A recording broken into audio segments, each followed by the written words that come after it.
Θεσσαλονίκης FM 100,6. Ακούς τη φωνή σου.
Χωρίς κανένα δισταγμό, λοιπόν, πρέπει να απευθυνόμαστε στην αστυνομία και να ζητούμε την παρέμβασή της.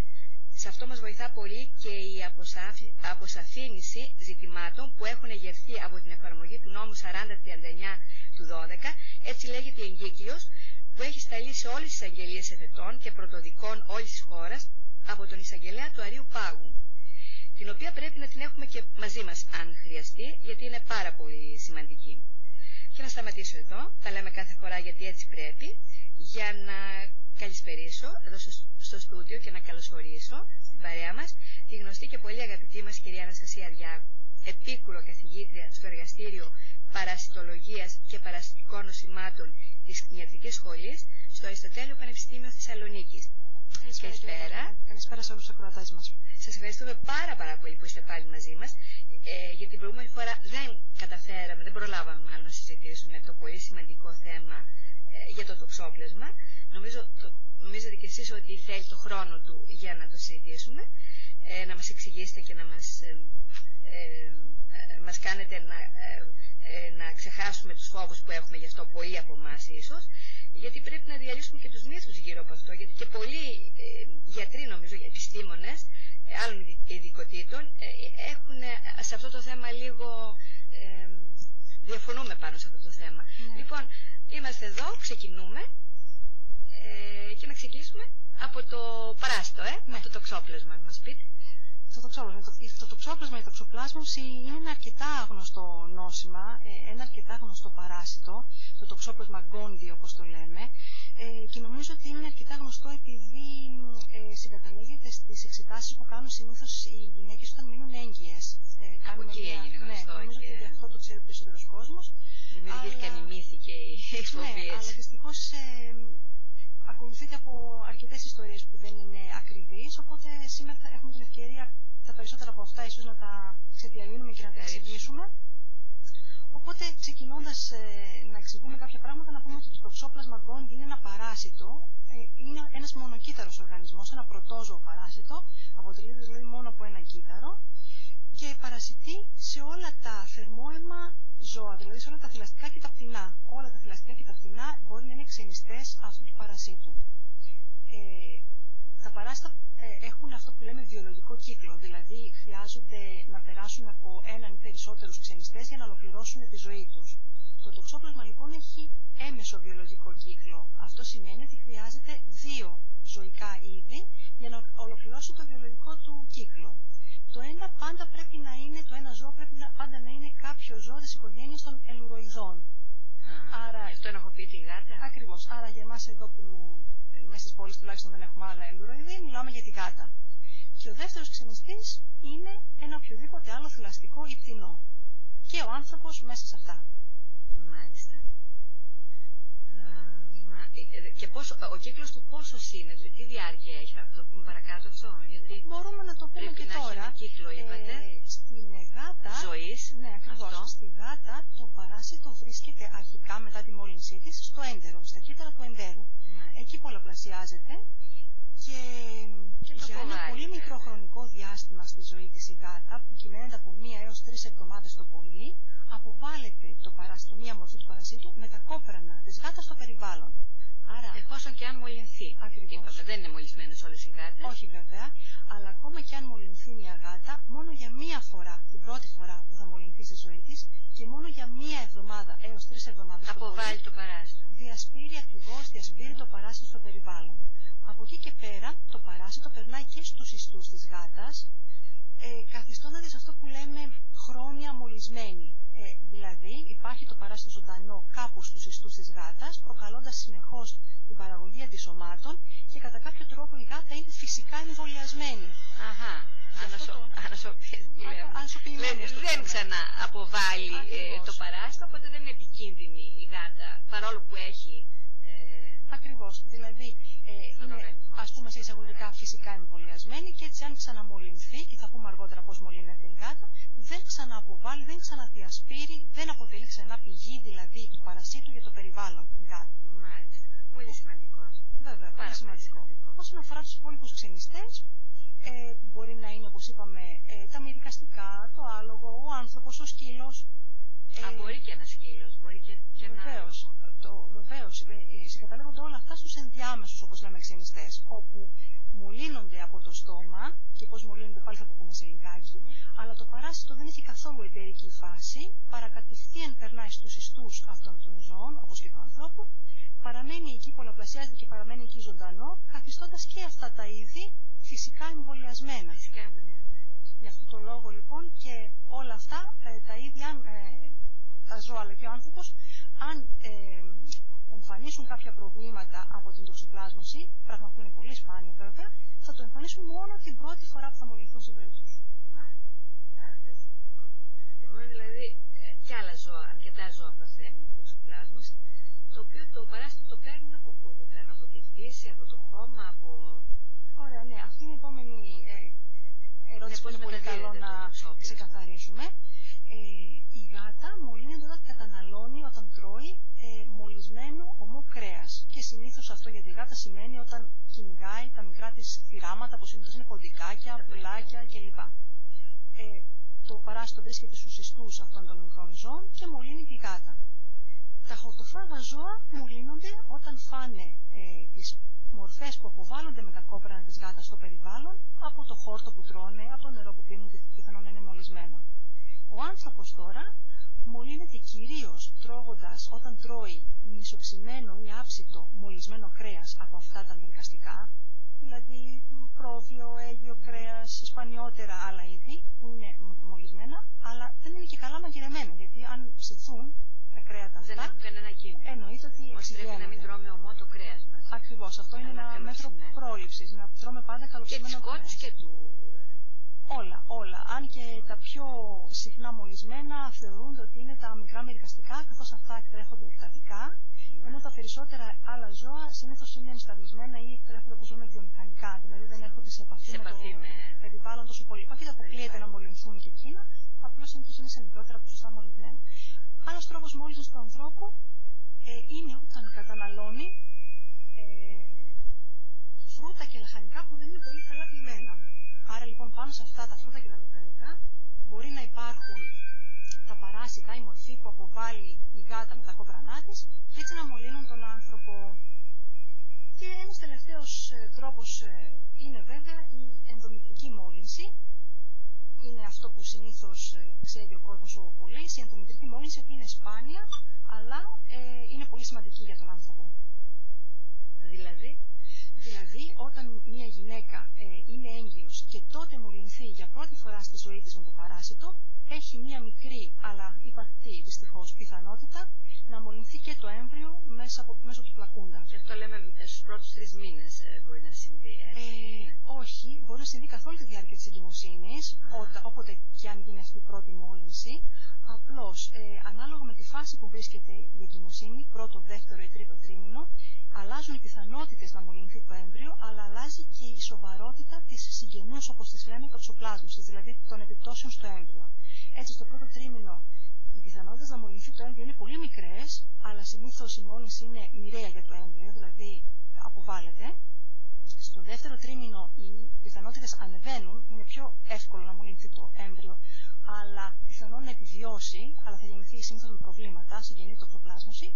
Και στο τρίτο τρίμηνο αυξάνονται ακόμα περισσότερο οι πιθανότητες, συνήθως όμως αυτά τα παιδιά γεννιούνται και μπορεί να έχουν ή να μην έχουν και καθόλου προβλήματα από την τοξοπλάσμωση. Τώρα εδώ επειδή το θίξαμε αυτό το θέμα ίσως πιο γρήγορα από ότι προχωρήσαμε στην κουβέντα μας και πρέπει να το ξεκαθαρίσουμε να μην σκεφτεί κάποιος κάτι άλλο. Μια γυναίκα τώρα για να φτάσει να μολυνθεί από το τοξόπλασμα τι πρέπει να έχει κάνει, δηλαδή να έχει έρθει σε επαφή με τη γάτα μόνο, από εκεί μόνο θα έχει πάρει το μικρόβιο ή από τι άλλο? Γιατί όταν κάποιος έχει στο σπίτι του ένα ζώο θα φροντίσει και την καθαριότητά του. Από ό,τι ξέρω εγώ τουλάχιστον, αν φροντίσει την καθαριότητα δεν έχεις κανένα κίνδυνο μα κανένα να πάρεις το παράσιτο αυτό. Ναι, έτσι εγώ ξέρω. Δηλαδή καθόλου δεν έχει σχέση με το να έρθει σε επαφή με τη γάτα, με τη δική της ή κάποια άλλη. Δεν έχει καμία σχέση αυτό. Άλλωστε το είπαμε στην αρχή, αλλά καλό είναι να το επαναλάβουμε, πώς μολύνεται ο άνθρωπος. Άλλη μια φορά. Ναι. Μολύνεται όταν τρώει μισοψημένο ή άψητο μολυσμένο κρέας, όταν καταναλώνει ομά, άπλυτα ή κακοποιημένα λαχανικά. Επομένως, αυτές είναι οι δύο βασικές αιστείες μόλυνσης. Ακριβώς. Υπάρχουν και κάποιες δευτερεύουσες, ας τις αναφέρουμε. Είναι καλό να τηρούμε τους βασικούς κανόνες υγιεινής, δηλαδή εννοώ να πλένουμε τα χέρια μας όταν ασχολούμαστε με χώματα. Στα παιδάκια μας τα μικρά το μαθαίνουμε. Βεβαίως. Όταν ασχολούμαστε με χώματα, με την κυπουρική κτλ.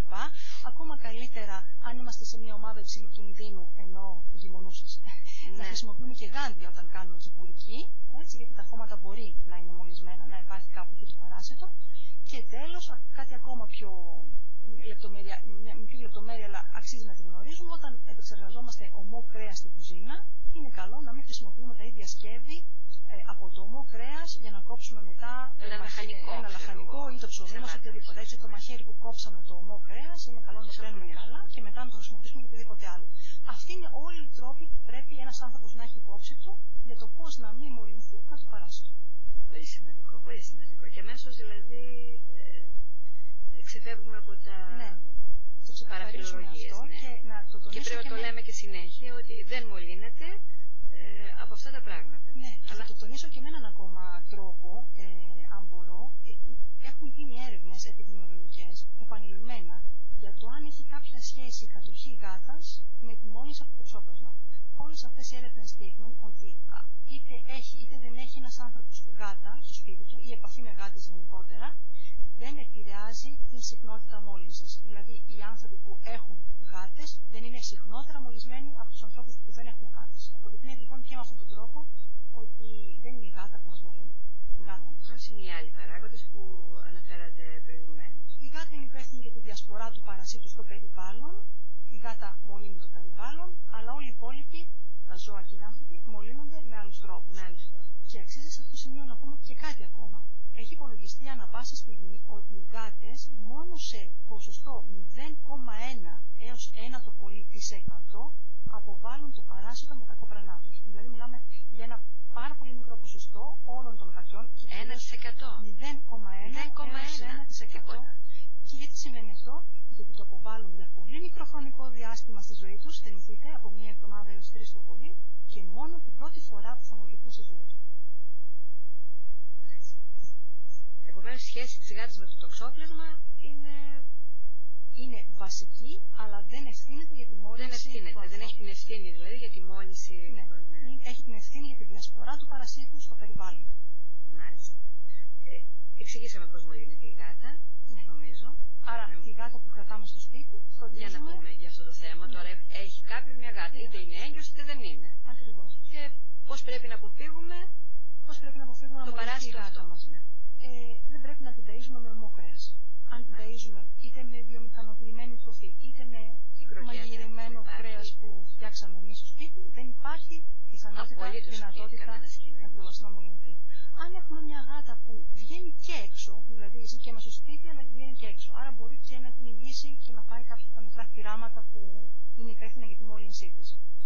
Ναι, αυτή η γάτα έχει πιθανότητα να μολυνθεί κάποια στιγμή στη ζωή της. Συνήθως μολύνεται στην αρχή, όταν είναι μικρή, τον πρώτο καιρό. Αυτή η γάτα μπορεί να αποβάλει για 1-3 εβδομάδες το παράσιτο με τα κοπρανά της. Σε αυτή την περίπτωση, και αν έχουμε και κάποιο άτομο υψηλού κινδύνου στο σπίτι, για παράδειγμα μια έγκυη γυναίκα, είναι καλό να αλλάζουν την άμμο υγείας της καθημερινά. Γιατί τα παράσιτα για να μπορέσουν να μολύνουν τον άνθρωπο, χρειάζεται να παραμείνουν στο περιβάλλον από 1-4 μέρες και να γίνουν αυτό που λέμε μολύνοντα, να οριμάσουν και να μπορούν να τον μολύνουν τον άνθρωπο ή οποιοδήποτε άλλο ζώο. Δηλαδή μετά από πόσες ώρες, μετά από πόσες ημέρες χρειάζεται να μείνουν τουλάχιστον 1 μέρα, ανάλογα με τη θερμοκρασία και την υγρασία, και 4 ημέρες. Αυτό σημαίνει ότι αν αλλάζουν την άμμο υγείας καθημερινά, καθαρίζουμε την άμμο κάθε μέρα, δεν έχουμε κανένα απολύτως κίνδυνο. Στην μικρή περίπτωση που η γάτα μας τύχει να μολυνθεί, πάλι την κινδυνεύουμε. Πάλι. Αυτό είναι πολύ σημαντικό, να το ξαναπούμε στη διάρκεια της υπόλοιπης εκπομπής, γιατί αυτά μένουν και αυτά πρέπει να τα μάθουμε πολύ καλά. Τώρα, είπαμε και πώς μολύνονται τα άλλα ζώα, πάλι με τον ίδιο τρόπο, και πώς μολύνεται ο άνθρωπος. Έχουμε τίποτα περισσότερο να πούμε για τη μόλυνση που μπορεί να συμβεί στον άνθρωπο? Είναι μόνο αυτό. Τα λαχανικά, τα ομά, τα κυπευτικά δηλαδή, και το κρέας στο ομό. Ακριβώς. Το επαναλάβουμε. Αυτό είναι το πώς θα προλάβει ο άνθρωπος να μην μολυνθεί. Αν μολυνθεί ένας άνθρωπος, στην εθνική πλειονότητα των περιπτώσεων δεν το καταλαβαίνει. Δηλαδή το ξεπλάσμα στον άνθρωπο δεν έχει εμφανεί. Δεν έχει συμπτώματα. Υπάρχει βέβαια περίπτωση να εμφανιστούν κάποια συμπτώματα σε έναν ανθρώπο των ανθρώπων που συνήθως μοιάζουν με ίωση, κρυολόγημα. Νιώθουμε κατουχία, νιώθουμε ότι τρίζονται οι λεμφαδένες, μπορεί να κάνουμε λίγο πυρετό και ακόμα σπανιότερα μπορεί να έχουμε πιο σοβαρά προβλήματα αν το παράσιτο τύχει να εντοπιστεί σε κάποια ευαίσθητα όργανα, όπως είναι το μάτι. Το μάτι. Μάλιστα. Να κάνουμε ένα μικρό διάλειμμα όμως τώρα και να συνεχίσουμε μετά, να μας βάζει μια ωραία μουσικούλα.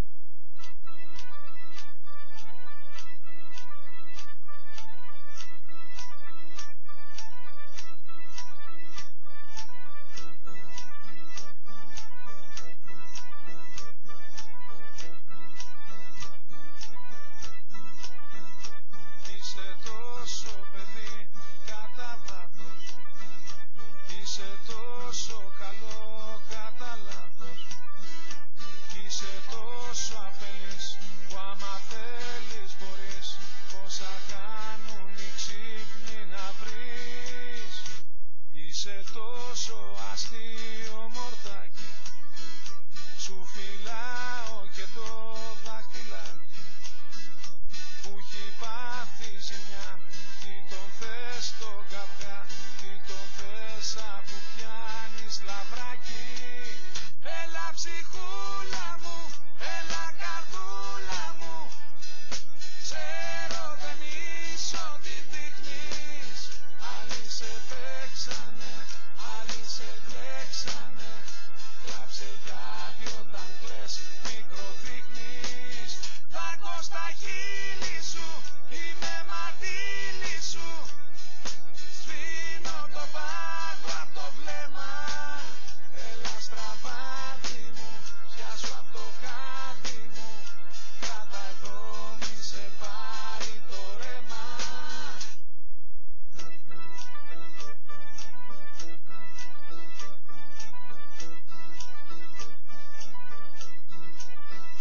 Μήπως άρισα μου, τρώσε με, δεν σε πέσω με φυλάκρη με. Βρίσκω αυτή τη ρογμή που η ζωή η ομή, το χαμένο λατρεύει κορμί.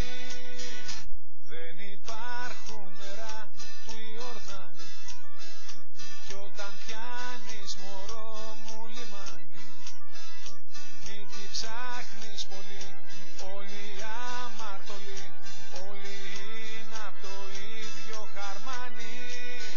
Έλα ψυχούλα μου, έλα καρδούλα μου, ξέρω δεν είσαι ό,τι δείχνεις. Άλλοι σε παίξανε,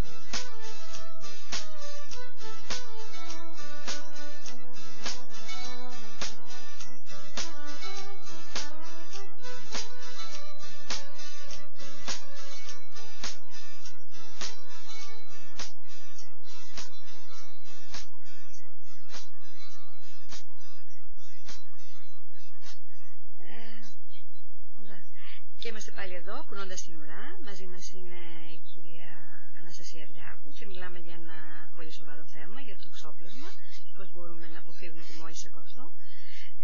Και να σας ξαναρωτήσω, εγώ θα κάνω πολλές ερωτήσεις σήμερα και ίσως μερικές έτσι αθώες, δεν ξέρω. Κυρία Διάκου, τι γίνεται όταν κάποιος μολυνθεί από το τοξόπλασμα? Ναι, καταρχήν όπως είπαμε, συνήθως δεν εμφανίζει συμπτώματα, αλλά... Νέος, μεγάλος, ναι, αλλά μπορεί και να εμφανίσει νεαρό άτομο, συμπτώματα. Εκείνο που συμβαίνει μετά τη μόλυνση, και αφού το παράσιτο εγκατασταθεί στους ιστούς και κυρίως στον μυϊκό ιστός του ανθρώπου, εκεί παραμένει ζωντανό, προκαλώντας συνεχώς την παραγωγή αντισωμάτων από τον άνθρωπο. Δηλαδή, αυτό που λέγαμε και νωρίτερα, τον καθιστά φυσικά εμβολιασμένο, σε εισαγωγικά αυτό, έτσι. Έχει ανοσία που λέμε. Έχει ανοσία, ακριβώς.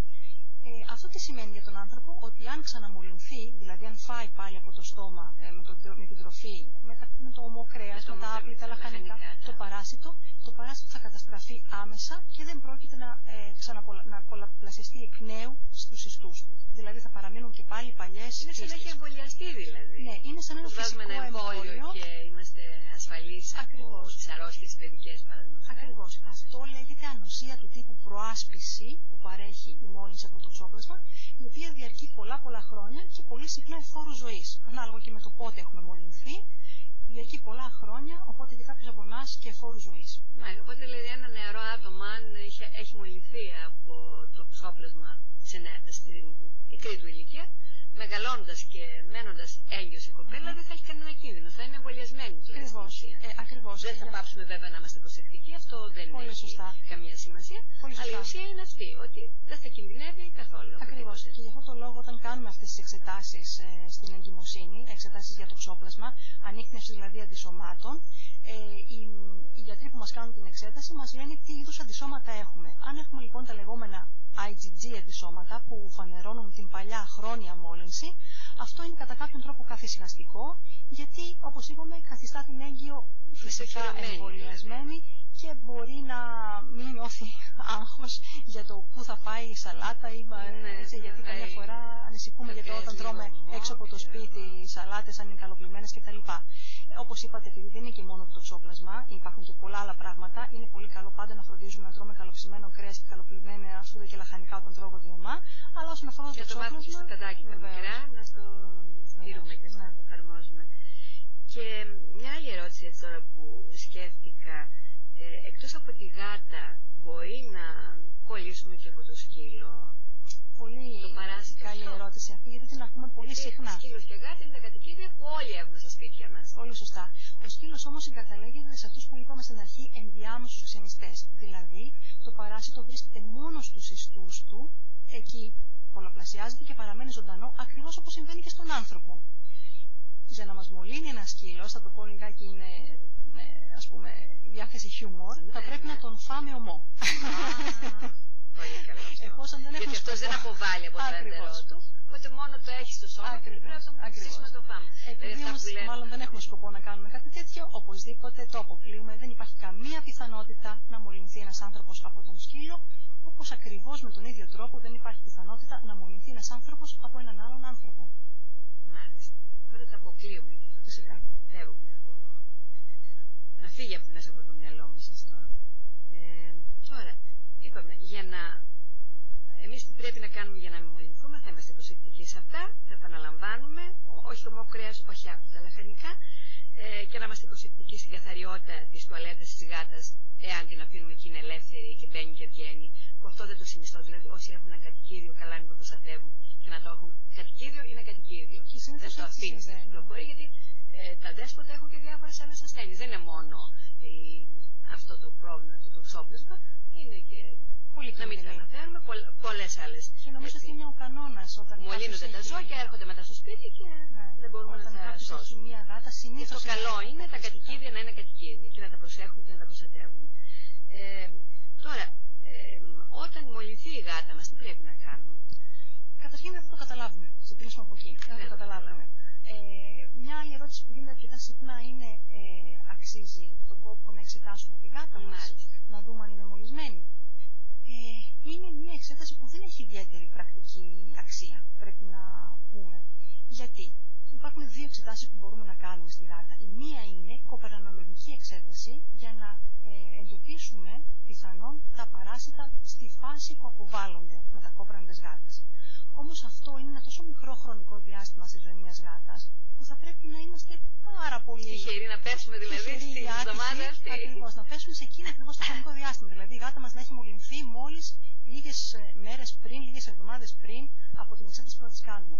Ακόμα και έτσι όμως χρειάζεται κάποια εμπειρία αλλά και πιο εξειδικευμένες εξετάσεις για να βεβαιωθούμε ότι αυτό που θα ανοιχνεύσουμε στα κόπρανα είναι το τοξόπλασμα, γιατί υπάρχουν και άλλα πολύ όμοια παράσιτα στα κόπρανα της γάτας και δεν είναι εύκολο να τη διαφοροποιήσουν. Άρα ουσιαστικά συσταγωγικά αχρηστεύεται η κοπρανολογική εξέταση στη γάτα. Η δεύτερη εξέταση που θα μπορούσαμε να κάνουμε είναι ορολογική. Να πάρουμε λίγο αίμα από τη γάτα και να δούμε αν έχει αντισώματα για το τοξόπλασμα. Αυτό δεν έχει αξία σε σχέση με την φάση μετάδοσης διασποράς του παρασίτη. Γιατί όταν πια αναπτυχθούν και ανιχνεύονται τα αντισώματα στον οργανισμό της γάτας, έχει παρέλθει η εντερική φάση. Που σημαίνει ότι απλώς διαπιστώνουμε ότι αυτή η γάτα κάποτε στο παρελθόν είχε μολυνθεί και τώρα έχει την ανοσία τύπου προάσπιση που λέγαμε πριν. Και αυτό δεν μας δίνει. Και πάλι δεν έχει κάποιο ιδιαίτερο νόημα, παρά μόνο ίσως αν κάποιος θέλει να λέει η γάτα μου το έχει περάσει που λέμε έτσι και δεν πρόκειται να ξαναμολυνθεί. Ίσως μια πολύ μικρή αξία σε αυτό το επίπεδο. Άρα λοιπόν πρακτικά δεν έχει ιδιαίτερη αξία η εξέταση στη γάτα. Απλά κάποιοι που έχουν φοβηθεί, έχουν θορυβηθεί, αν την έχουν αφήσει έξω και δεν βγαίνει και έχουν κάποια εγκυμονούσα και θέλουν να τα τσεκάρουν όλα, ας το κάνουν αλλά χωρίς αξία. Ναι, περιμένοντας να πάρουν ακριβώς αυτές τις πληροφορίες που είπαμε. Οπότε σε αυτή την περίπτωση θα πρέπει να δώσουν και την αντίστοιχη ερμηνεία στο αποτέλεσμα. Δηλαδή, αν έχουν ένα θετικό ορολογικό αποτέλεσμα, αυτό θα πρέπει να σημαίνει καλό αποτέλεσμα. Θετικό αποτέλεσμα. Με την έννοια ότι έχουν μια ανασωπημένη γάτα. Δεν θα πρέπει να τους τρομάξει. Πρέπει να ξέρουν να αξιολογήσουν το αποτέλεσμα που θα ακούσουν. Πρέπει να είναι καλά ενημερωμένοι. Ίσως και ο γιατρός που θα μιλήσει μαζί του να είναι ενήμερος και να του δώσει τις σωστές απαντήσεις. Που δυστυχώς δεν γίνεται, γιατί δεν ξέρω, το είχαμε πει και πριν. Είναι πολύ έτσι, γυναικολόγοι, να το πούμε το όνομά του. Βγαίνουν κάποιες εγκυμονούσες και τους φοβίζουν, τους λένε φοβερά πράγματα. Δηλαδή, να έχεις τώρα μία γάτα στο σπίτι σου, χρόνια. Και επειδή μένεις έγκυος, πρέπει αυτό το ζώο να το πετάξει κάπου, γιατί σε έχει φοβήσει ο γιατρός και σου είπε ότι θα πάθεις αυτό, θα πάθεις εκείνο. Ίσως δεν ξέρω, αλλά πρέπει να διαλέγουμε και τους γιατρούς που βγαίνουν και πρέπει και εμείς να διαβάζουμε περισσότερο, να ενημερωνόμαστε και να έχουμε μια σοβαρότητα παραπάνω, να αντιμετωπίζουμε τα θέματα αυτά πιο σοβαρά πια. Σωστά, πιστεύω τώρα η πληροφορία είναι διάχυτη. Μπορούμε πολύ εύκολα πια να βρούμε πληροφορίες και να αξιολογήσουμε τις πηγές μας και να πάρουμε τις αντίστοιχες αποφάσεις. Ναι, και πρέπει όλα αυτά να μην μας τρομοκρατούν και να είμαστε και λίγο πιο σοβαροί. Γιατί αυτό δείχνει τη σοβαρότητα του κάθε ανθρώπου, νομίζω. Εγώ έχω παραδείγματα ανθρώπων που έχω μια κοπέλα ειδικά που στο σπίτι της είχε μια γάτα ανάπηρη, ένα σκυλάκι και έκανε 2 γένες, γέννησε 2 υγιέστατα παιδάκια χωρίς να συμβεί τίποτα και συνεχίζει να ζει με τα παιδιά και με τα ζώα στο σπίτι της και δεν συνέβη τίποτα, μα τίποτα απολύτως. Τώρα με όλα αυτά φτάνουμε στην ερώτηση, υπάρχει λόγος να διώξουμε τη γάτα από το σπίτι όταν έχουμε κάποιο τέτοιο πρόβλημα? Ακριβώς, μετά από όλα αυτά που είπαμε, νομίζω ότι είναι ολοφάνερο ότι δεν υπάρχει κανένας λόγος να διώξουμε τη γάτα από το σπίτι όταν κάποιο άτομο μείνει έγκυο στο σπίτι, είτε για οποιονδήποτε άλλο λόγο. Αν έχουμε όντως ένα άτομο με θεωρούμε υψηλού κινδύνου, δεν θέλαμε σε καμία περίπτωση να μολυνθεί, φροντίζουμε αυτά που είπαμε. Καλοψημένο κρέας, καλοπλημμένα λαχανικά και αν έχουμε τη γατούλα μας, τουλάχιστον σε εκείνη την περίοδο της ζωής της, μπορούμε να την κρατάμε αποκλειστικά μέσα στο σπίτι και έτσι να έχουμε τελείως την ακριβώς και να είμαστε προσεκτικοί στην καθαριότητα, να πλένουμε, να απολυμμένουμε. Να σας ρωτήσω, ποιο καθαριστικό είναι ικανό να σκοτώσει τα παράσιτα? Γιατί κάτι για τη χλωρίνη λένε ότι δεν είναι το κατάλληλο. Για τα παράσιτα γενικά και το τοξόπλασμα μέσα σε αυτά είναι περισσότερο αποτελεσματική μηχανική απομάκρυνση παρά τα διάφορα απολυμαντικά. Είναι γεγονός ότι τα παράσιτα στο περιβάλλον και σε διάφορους τέτοιους παράγοντες απολυμαντικά, για να μην χρειαστούμε να χρησιμοποιήσουμε πολύ δυνατά προϊόντα μέσα στο σπίτι. Το πιο σημαντικό που θυμάμαι εγώ παλιότερα που πηγαίναμε στην κτηνιατρική μας έλεγαν ότι είναι το πιο καλό αντισηπτικό, απολυμαντικό, ένα διάλειμμα, πολύ μικρό διάλειμμα χλωρίνη στο νερό. Μπορεί να είστε ήσυχοι ότι έχετε κάνει καλά τη δουλειά σας και θα είστε τέλεια αυτό. Ναι, τώρα στην περίπτωση μας βέβαια το μόνο που χρειάζεται είναι το δοχείο της άμμου της γάτας να είμαστε σχολαστικοί σε αυτό, και πάλι τονίζουμε μόνο στην περίπτωση που η γάτα βγαίνει έξω από το σπίτι και μπορεί να κυνηγήσει ποντίκια και πουλιά και όλα αυτά. Εκεί πέρα πραγματικά θα ήταν αρκετό ένα καλό καθάρισμα με σαπούνι και νερό. Δεν χρειάζεται τίποτα άλλο. Η μηχανική απομάκρυνση είναι αρκετά αποτελεσματική.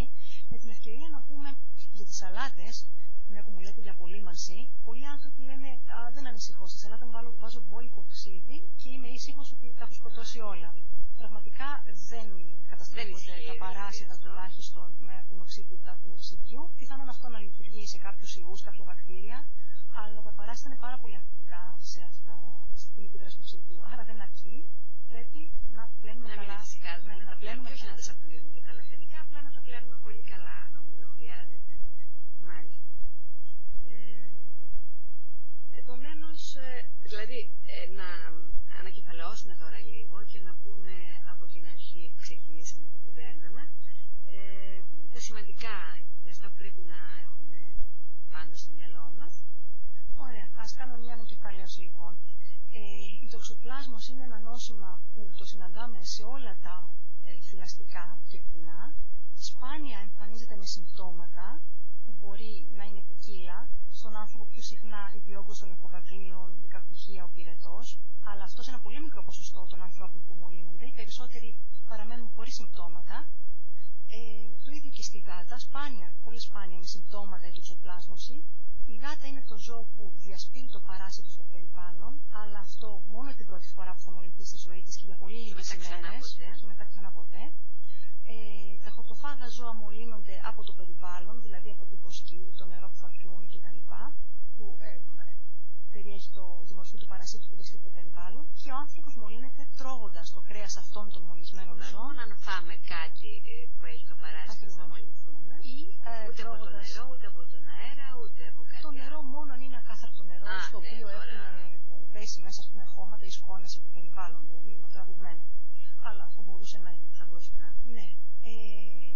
Όταν μολυνθούν τα ζώα αλλά και ο άνθρωπος, αποκτούν την ανοσία του τύπου προάσπιση, δηλαδή τα παράσιτα παραμένουν ζωντανά κάπου στον οργανισμό, μην προκαλώντας προβλήματα, αλλά παρέχοντας ανοσία, συνεχή παραγωγή αντισωμάτων που καταστρέφει οποιοδήποτε νέα εισαγωγή του παρασίτου στον οργανισμό. Άρα δεν νοσούμε 2 φορές από το τοξόπλασμα, δεν μπορεί ένα ζώο, ένα πρόβατο να αποβάλει 2 φορές από την τοξοπλάσμωση, μόνο την πρώτη φορά συμβαίνουν τα προβλήματα, και αυτό είναι σημαντικό. Και να θυμόμαστε ότι δεν κινδυνεύουμε να κολλήσουμε από το τοξόπλασμα, να μολυνθούμε από το παράσιτο από τη γάτα μας. Πρέπει να είμαστε προσεκτικοί, στον κήπο να κάνουμε εργασίες στον κήπο και έχουμε επικίνδυνα να φοράμε τα γάντια μας, να πούμε τα χέρια μας. Ακριβώς, όταν ερχόμαστε σε επαφή με χώματα, όπου μπορεί να έχουν λερώσει γάτες, αδέσποτες κλπ. Από το χώμα μπορούμε να πάθουμε και κάτι άλλο εκτός από αυτό, να πάρουμε το παράσιτο. Φυσικά. Ένας τρόπος μόλυνσης για το τοξόπλασμα είναι όταν χειριζόμαστε χώματα, κάνουμε σπουργή και δεν τηρούμε τους κανόνες υγιεινής. Ή οι γεωργοί στα χωριά που κάνουν διάφορες εργασίες. Αυτό το συζητήσαμε, πόσο ζει αυτό το παράσιτο, δηλαδή πόσο έχει αποβάλει η γάτα, έχει πάει στο χώμα, έχει πάει. Πολύ ωραία και αυτή η ερώτηση. Είναι πολύ ανθεκτικό στο περιβάλλον. Μπορεί σε ιδανικές δε αυτό συνθήκες υγρασίας και θερμοκρασίας να επιβιώσει μέχρι και 2 χρόνια στο περιβάλλον.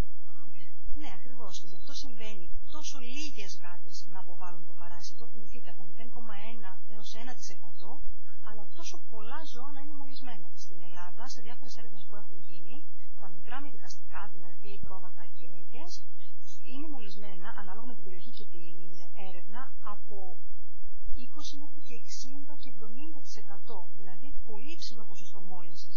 Και να η πηγή μόλυνσης και για τον άνθρωπο. Αυτά, το κρέας αυτών των ζώων, συνήθως είναι που μολύνουν και τον άνθρωπο. Όχι λίγο ψημένα και όχι. Ακριβώς. Και σε κάποιες χώρες που συνηθίζεται πολύ η κατανάλωση μισοψημένου κρέατος, όπως είναι στη Γαλλία, τα ποσοστά τοξοπλάσματος στον άνθρωπο είναι πάρα πολύ ψηλά. Πολύ ψηλότερα από άλλες χώρες που δεν υπάρχει τη συνήθεια. Και βέβαια, από τους αγρότες, γιατί δεν έχουν πια δέσποτα του δρόμου. Όχι, δεν είναι τα δέσποτα, αλλά οι γάτες που ζουν στους αγρούς βεβαίως υπάρχουν. Υπάρχουν όμως, είπατε, στα ελουροειδή αυτό το. Βεβαίως. Δηλαδή, υπάρχουν κι άλλα. Στην Ελλάδα δυστυχώς δεν έχουν μείνει και πάρα πολλά. Ίσως υπάρχει κάποιο δείγμα λίγκα κάπου στα βόρεια σήμερα, αλλά θεωρώ ότι στη χώρα μας όχι, καμία σχέση. Μόνο τα ελουροειδή. Οι αλεπούδες είναι στην οικογένεια του σκύλου. Οπότε ο σκύλος είναι μόνο το πάση. Τότε μπορεί να έχει τον κίνδυνο την αγωνία να τους έχεις πάρει και παράσει. Τι άλλο έχουμε να πούμε, τι έχετε να θυμηθούμε και να σταθούμε. Να πούμε άλλη μια φορούλα λιγάκι για την διάγνωση του νοσήματος στον άνθρωπο, η οποία γίνεται συνήθως με ορολογικές εξετάσεις. Δίνουμε λοιπόν λίγο αίμα αν χρειάζεται να κάνουμε την εξέταση και μας ανιχνεύουν τα αντισώματα κατά του παρασίτου. Υπάρχουν δύο βασικές κλάσεις αντισωμάτων, ομάδες αντισωμάτων που μας κατευθύνουν για το τοξόπλασμα. Η μία είναι η IgM κλάση και η άλλη είναι η IgG. Η IgM δείχνει, αν την ανιχνεύσουμε, ότι πιθανότατα να πρόκειται για μία πρόσφατη μόλυνση. Αυτό παίζει ρόλο όταν το άτομο είναι έγκυος, τι απόφαση θα πάρει ο γυναικολόγος για θεραπεία, για οτιδήποτε. Και η κλάση IgG συνήθως μας δείχνει ότι η μόλυνση είναι χρόνια, παλαιότερη. Υπάρχουν και πιο εξειδικευμένες εξετάσεις που γίνονται στα αντισώματα για να είμαστε ακόμα πιο βέβαιοι για το βάθος χρόνου, πότε ακριβώς έγινε η μόλυνση, πόσο παλιά ή πόσο πρόσφατη μπορεί να είναι. Εξετάσεις που έχουν σχέση με την δύναμη συγκόλλησης, όπως λέμε, σύνδεσης των αντισωμάτων με το αντιγόνο, με το παράσιτο. Αυτές είναι λίγο πιο εξειδικευμένες εξετάσεις. Απλώς θέλω να τονίσω ότι αν ένας άνθρωπος εξεταστεί και ακούσει ότι είναι θετικός για το τοξόπλασμα, δεν χρειάζεται να ανησυχήσει. Το πιθανότερο είναι ότι θα έχει τα λεγόμενα IgG αντισώματα που θα μαρτυρούν ότι κάποτε παλιά στη ζωή του είχε μολυνθεί. Νομίζω ότι θα είναι μάλλον καλύτερα να καθησυχάσει, ότι δεν κινδυνεύει από εδώ και πέρα, παρά να ανησυχήσει. Είναι εμβολιασμένος. Ας το πούμε ότι είναι εμβολιασμένος. Είναι ένα εμβόλιο βέβαια το οποίο δεν πρέπει σε καμία περίπτωση να επιδιώκουμε. Γιατί δεν είναι ένα πραγματικό εμβόλιο. Είναι ένα παράσιτο. Μπορεί να συμβούν, οπότε αυτό είναι το ελάχιστο. Ακριβώς. Είναι ένα παράσιτο και υπάρχουν κάποιες μικρές πιθανότητες.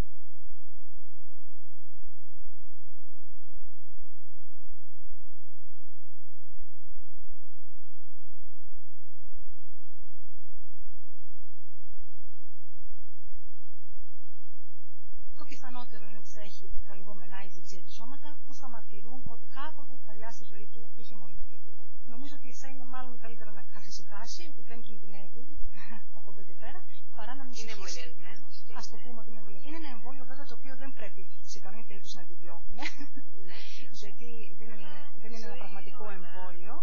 Είναι ένα παράσιτο. Μπορεί να συμβούν, οπότε αυτό είναι το ελάχιστο. Ακριβώς. Είναι ένα παράσιτο και υπάρχουν κάποιες μικρές πιθανότητες.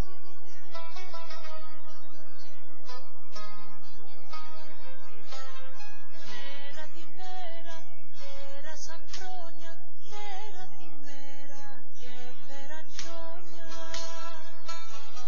Χιόνια που κρύβονται, στις λέξεις πνίγονται μάχες.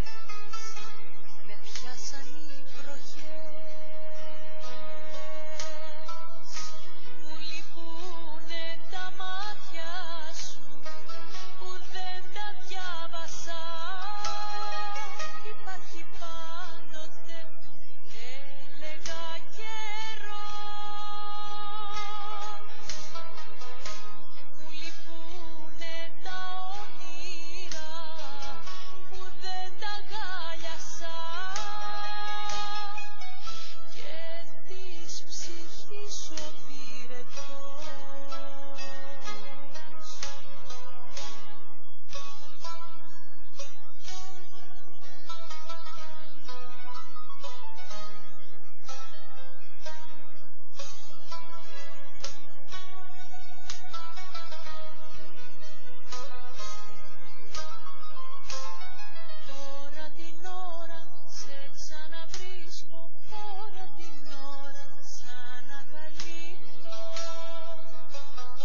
Πάντα στην ουρά, με την κυρία Διάκου και μιλάμε για το τοξόπλασμα.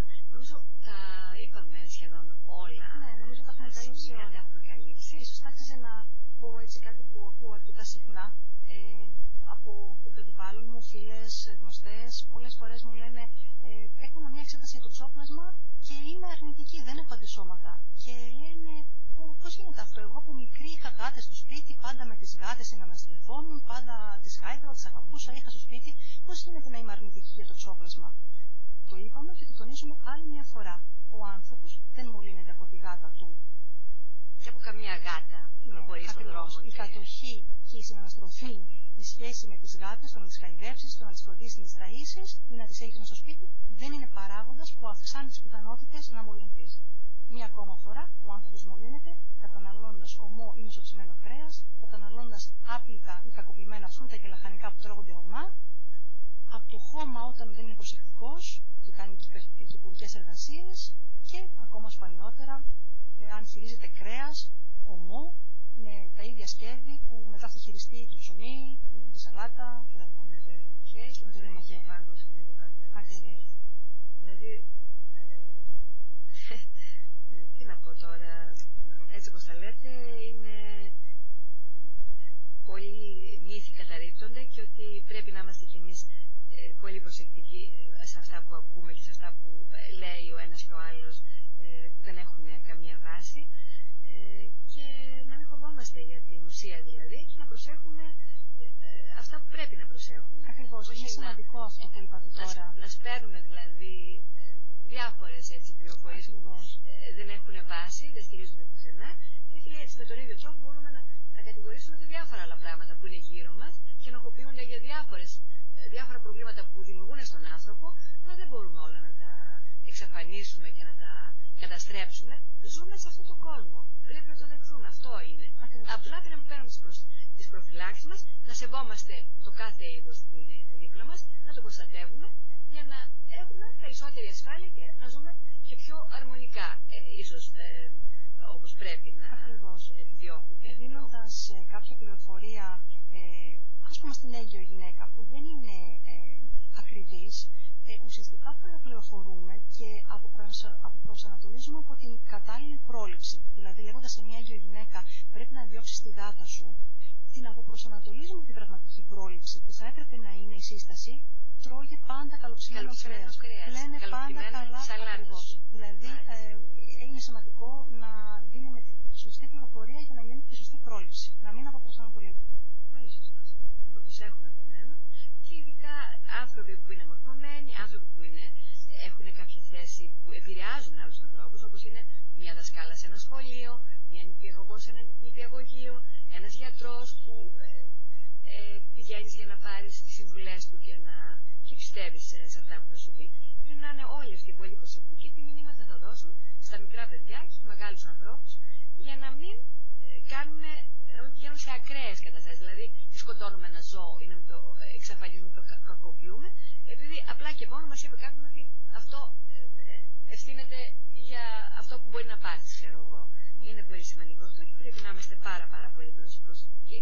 Γι' αυτό σήμερα είπαμε να αφιερώσουμε μία ολόκληρη ώρα σε αυτό το θέμα που έτσι όσα χρόνια εγώ ασχολούμαι με τα ζώα και από μικρό παιδί που είχαμε πάντα έτσι, στο σπίτι ζώα και είχαμε μάθει να ζούμε με ζώα, ζούσαμε με κάποιους τέτοιους φόβους, αλλά μεγαλώνοντας διάβασα, άκουσα και τα ξεπέρασα.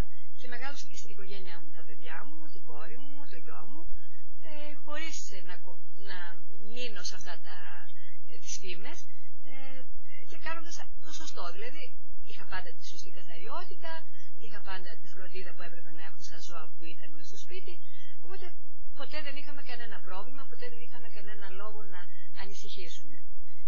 Ο φόβος φεύγει με τη γνώση. Αυτό ακριβώς, αυτό είναι το σωστό που είπατε. Και το σοφό, ο φόβος φεύγει με τη γνώση.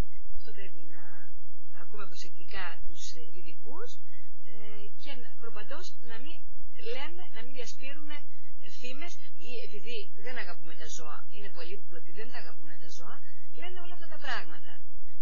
Δεν είχαμε σχέση με την αγάπη, το να είσαι σωστός άνθρωπος και να λες την αλήθεια πάντα σε ό,τι σε ρωτήσουν. Αυτό είναι άλλο το ένα και άλλο το άλλο.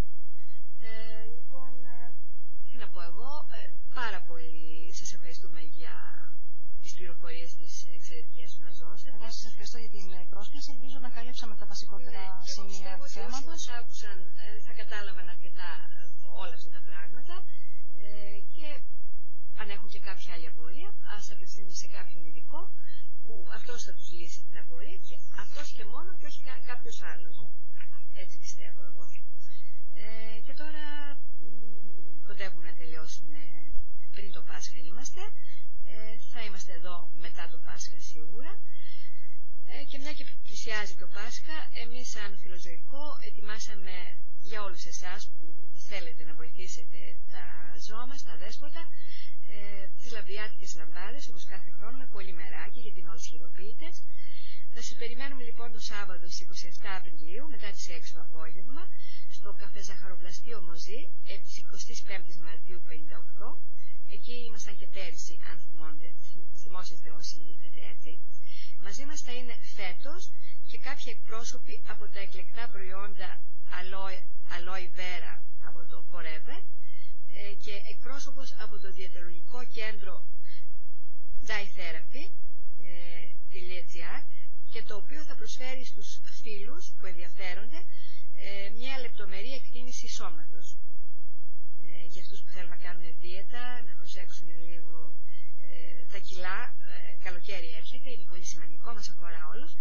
Τα έσοδα από τα κέρδη θα τα αφιερώσουν και οι δύο στα δέσποτα του καταφυγιού μας και τους ευχαριστούμε μέσα από την καρδιά μας για αυτή την ευγενική συμμετοχή τους.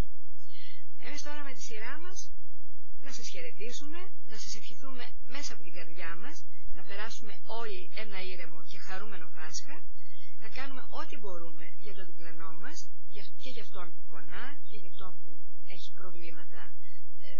Και όλοι μας ζούμε με προβλήματα, αλλά κάποιοι ίσως τα βιώνουν διαφορετικά και έχουν ανάγκη από τον διπλανό του συνάνθρωπο. Και φυσικά δεν ξεχνούμε τα ζώα μας, γιατί το απόθεμα αγάπης που έχουμε φτάνει για όλα τα πλάσματα αυτού του πλανήτη. Και εμείς να ευχηθούμε να είστε όλοι καλά, όσοι ταξιδέψετε να έχετε καλό ταξίδι, να περάσετε καλά με τους δικούς σας, να χαρείτε, να ξεκουραστείτε, να ξεχάσετε τα προβλήματα όσο γίνεται. Να γυρίσουμε όλοι καλά πίσω, να συνεχίσουμε τη ζωή μας και σας ευχόμαστε πάλι καλό Πάσχα, καλές γιορτές, καλή ξεκούραση και να μην ξεχνούμε και τα ζώα. Δημοτικό Ραδιόφωνο Θεσσαλονίκη. Να φροντίζουμε την υγεία μας και την αγάπη μας να τη δίνουμε όπου μπορούμε, όπου ο καθένας θέλει να τη δώσει. Να μην το ξεχνάμε αυτό. Σας χαιρετούμε, σας ευχαριστούμε πάρα πολύ. Καλό Πάσχα σε όλους. Καλά να περάσετε κι εσείς. Ελένη, ευχαριστούμε για τη μουσική. Να περάσετε εσείς καλά. Και με το καλό επιστρέφουμε μετά το Πάσχα. Σας χαιρετούμε. Δημοτικό Ραδιόφωνο Θεσσαλονίκης, FM 100,6.